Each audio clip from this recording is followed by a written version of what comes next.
नमस्कार दोस्तों, जय श्री राम, जय श्री राधे कृष्णा, हर हर महादेव। मैं ज्योतिषाचार्य अनुज जैमिनी आप सभी का हार्दिक स्वागत करता हूं। सनातन धर्म रहस्य यूट्यूब चैनल में आप सभी का स्वागत है।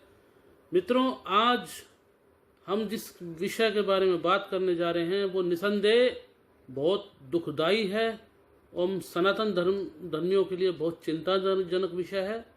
और उस चिर परिचित आजकल सोशल मीडिया पर जो मुद्दा छाया हुआ है उसने हम सभी सनातन धर्मियों के दिमाग में हलचल मचा दी है। और जी हाँ मित्रों, तिरुपति बालाजी के बारे में मैं बात कर रहा हूँ। दक्षिण में तिरुपति बालाजी मंदिर में लड्डू के भोग के बारे में पता चला। प्रसाद, लड्डू प्रसादी जो है उसके अंदर फिश ऑयल का यूज किया गया और फिश ऑयल के साथ साथ उसमें चर्बी वाले घी का भी इस्तेमाल किया गया, जो चर्बी फैट के बारे में। तो ये निसंदेह बहुत दुखदाई है और क्रोधजनक बात भी है और किसी प्रकार से ठीक नहीं है। इसकी जांच होनी चाहिए, सरकार से मैं मांग करता हूं। केंद्र सरकार से अनुरोध है इसकी जांच की जाए। और इसके साथ ही एक बात और भी है, यहाँ पर ये जो गरमाया हुआ मुद्दा उन सभी घी कंपनियों की भी पोल खोल देता है। ये भी जांच के दायरे में आनी चाहिए। संदेह उस पर होता है कि 400, 500, 600 रुपए लीटर जो घी बिक रहे हैं, क्या उनमें भी चर्बी वाले घी तो नहीं, एनिमल फैट तो नहीं, फिश ऑयल यूज तो नहीं।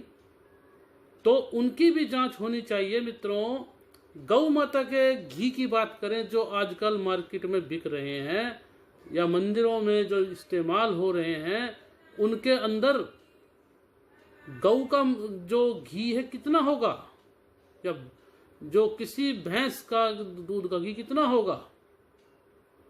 गौ माता के घी की बात करें, भैंस तो दूध अगर उसकी सेवा करे, जो भैंस की केयर करे, तो वो दूध ज़्यादा देती है और घी निकलता है उसका।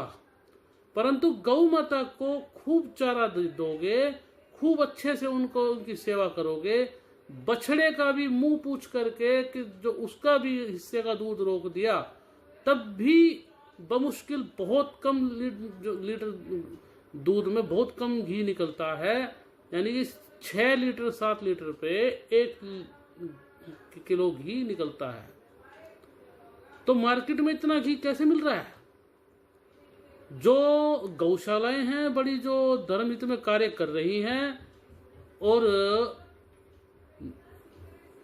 मलूख पीठ के महाराज जी हैं, राजेंद्र दास जी पूज्य महाराज जी, उनकी जड़खोर की गौशाला में बताया जा रहा है कि 1800 से 2500 रुपए तक के मूल्य का 1 किलो घी मिल रहा है।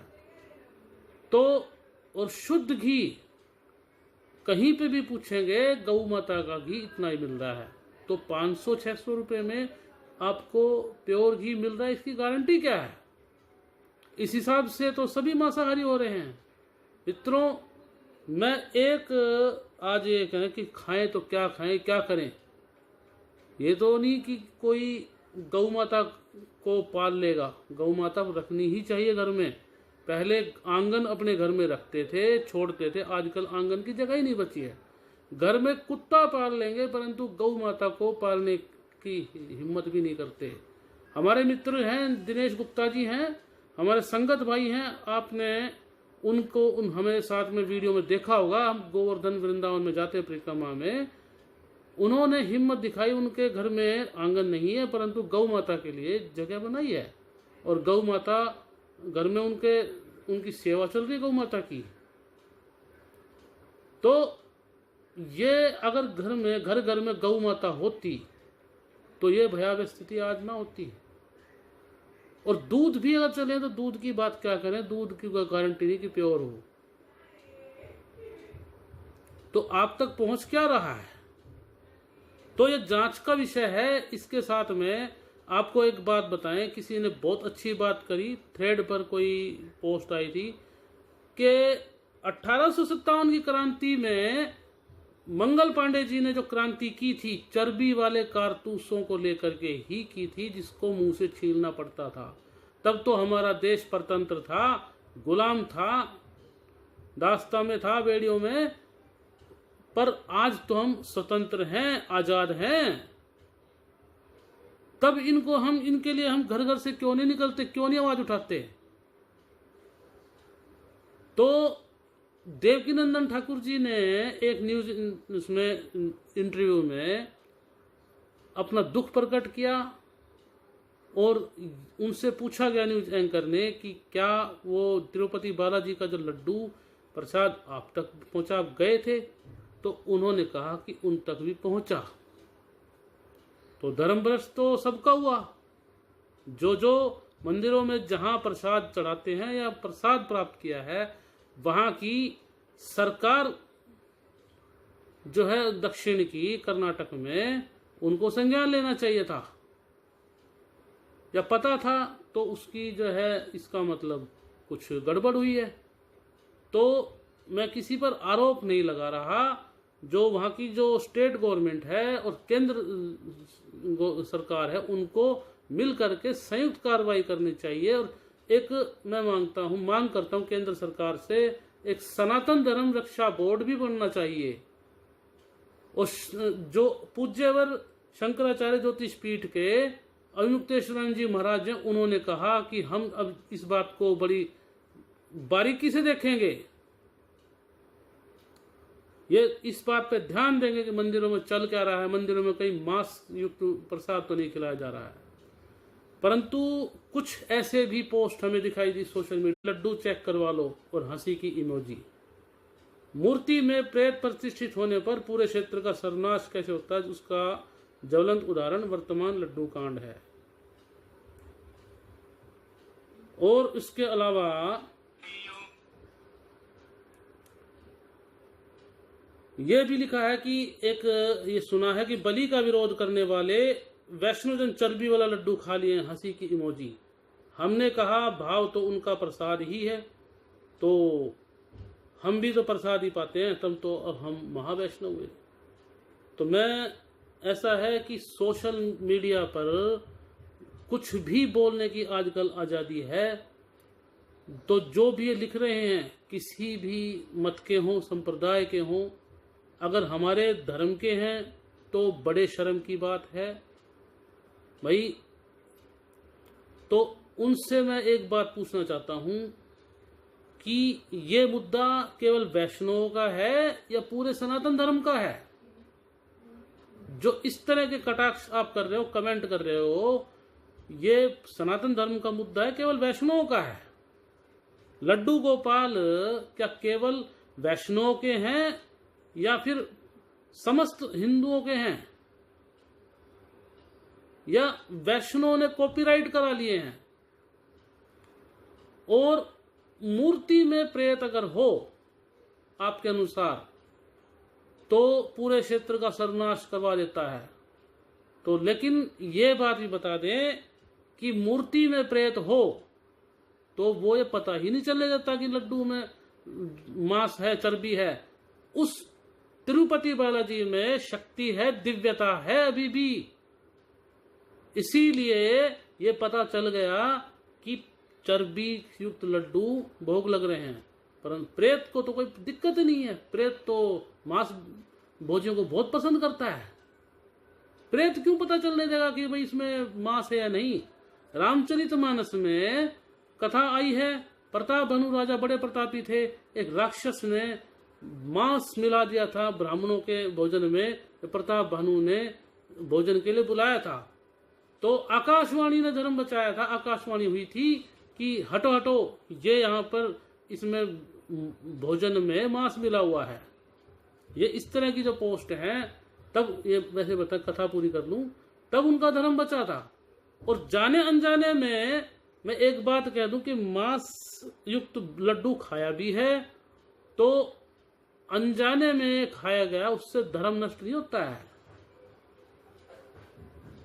परंतु प्रायश्चित का विधान है, वो मैं बता देता हूं। जिसने भी मांस युक्त लड्डू खाए हैं तो पंचगव्य का पान करे और गौ माता के गोमूत्र से जो पंचगव्य जो है गाय का गौ माता का घी शुद्ध होना चाहिए। गाय का गोबर, अगर जो गाय का घी शुद्ध ना मिले तो गौमूत्र और जो गाय का गोबर है गंगा जल मिला करके उसका आप पान करें। 40 दिन तक या नहीं तो 15 दिन तक 20 दिन तक आप उसका पान करें तो उससे शुद्धि होगी। दूसरी बात, अपने इष्ट का जाप करें डेली और हरे राम हरे कृष्णा का जाप का मंत्र का महामंत्र का जाप करें तो उसका जाप करें तो उससे शुद्धि होगी। एकादशी का व्रत करने से शुद्धि होगी। एकादशी के व्रत सभी प्रकार के पापों को काट देते हैं। तो जिन भाइयों को मलाल है, दुख है कि हमारा धर्म भ्रष्ट हो गया, बंगाल की घटना का जीवंत उदाहरण मैं बताता हूं। एक समय में जबरदस्ती मांस खिला करके हमारे हिंदू भाइयों का धर्म नष्ट किया गया था। चैतन्य महाप्रभु ने उस समय से कहा था कि जबरदस्ती किसी के मुंह में मांस डाल देने से उसका धर्म भ्रष्ट नहीं होता है। बलात् किसी का के साथ में ऐसा करने से नहीं होता। तो जिन भी मिशनरियों का धर्म भ्रष्ट करने का कारण था, मैं सरकार से कहूंगा कि इन जो इसके दोषी हैं उनको सजा दें। मैं फांसी की मांग नहीं करता भाई, उचित दंड दिया जाए ऐसे लोगों को जिन्होंने व्रत का प्रसाद, जो मंदिर का प्रसाद भ्रष्ट किया, उसमें मांस युक्त घी मिलाया, फिश ऑयल यूज करा, उनको दंडित किया जाना चाहिए। आजीवन कारावास की सजा उनको होनी चाहिए। तो मित्रों, एक और मैं कहूंगा कि अब इसके बाद तो हमारी विश्वास में, कम से कम मेरी तो, जो बाजार में जो घी बिकते हैं मैं उनकी ये नहीं कहता कि भाई सभी खराब हैं। भाई अब मेरा विश्वास नहीं रहा तो मैं तो अब ये करेंगे, जो दूध आप मंगा रहे हैं डेयरी से, अब घी अपने घर में निकालें। वो सबसे बेस्ट विकल्प, जो बेहतर विकल्प है आपके लिए। तो मित्रों, दुखद विषय है और मैं एक हाथ जोड़ के नम्र निवेदन करता हूं, सोशल मीडिया के तथाकथित सोशल महावीर हैं जो इस प्रकार से जो धर्म का मजाक उड़ा रहे हैं। इस दुखद घटना का, ये जो तिरुपति बालाजी में हुई है, पूरे सनातन धर्म का अपमान है, पूरे सनातन धर्म के लिए दुखद विषय है। ये वैष्णवों का मुद्दा नहीं है। कृपया करके हाथ जोड़ के नम्र निवेदन कर रहा हूं, इस तरह की गलत राजनीति से बचें। हमारे धर्म का वैसे ही बेड़ा गर्क हो रहा है और न करें। हाथ जोड़ के, पता है जिनको पता लगेगा उसके बाद से मेरा फोटो वायरल करेंगे, वीडियो वायरल करेंगे, अपमानजनक शब्द का इस्तेमाल करेंगे, भद्दी जो गालियां भी देंगे। स्वतंत्र है, मेरा कमेंट बॉक्स खुला है, अपनी भड़ास निकाल सकते हैं आप। परंतु इतनी जो अपमानजनक टिप्पणियां सहन करने के बाद भी आपसे पुनः हाथ जोड़ के निवेदन कर रहा हूं कि आप अपनी पहचान गुप्त रखें। मत आए सामने, कोई दिक्कत नहीं है, लेकिन भगवान के लिए आपके इष्ट का वास्ता है, इस प्रकार के जहर बुझे जो पोस्ट है वो ना डालें फेसबुक पर। हमारे भगवान का जो अपमान करने का जो पाप कर रहे हैं वो कहीं ऐसा ना हो कि आपकी गति को खराब करे और नरकवास में आपको मिले।